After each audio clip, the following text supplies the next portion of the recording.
Sunday எடுத்த mini vlog தான். So அன்றைக்கி வந்து ஃபிஷ் ஃப்ரையும் மட்டன் கிரேவியும் வந்து செய்யலாம் டிசைட் பண்ணோம் லஞ்சுக்கு. ஸோ ஃபிஷ்ஷுக்கு வந்து மசாலா அப்ளை பண்ணிட்டு மட்டன் வந்து செட்டிநாடு மட்டன் கிரேவி தான்.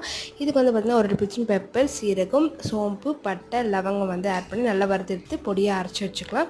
அது கூட வந்து பார்த்திங்கன்னா ஒரு பேனில் கொஞ்சமாக அரைச்சி வச்சுட்டு பட்டை, லவங்கம், ஏலக்காய் ஆட் பண்ணிவிட்டு சோம்பு வந்து ஆட் பண்ணி சின்ன வெங்காயம், பெரிய வெங்காயம், தேவையான அளவுக்கு உப்பு ஆட் பண்ணிட்டு நல்லா வந்து பவுடர் அடிச்சதுக்கப்புறமா சிக்கன் பேஸ்ட் வந்து ஆட் பண்ணிடுறேன். மட்டன் வந்து வேக வச்ச மட்டனை ஆட் பண்ணி வேக வைக்கும் போதே வந்து வீட்டில் அரைச்ச மசாலா வந்து ஆட் பண்ணியிருக்கேன் நான்.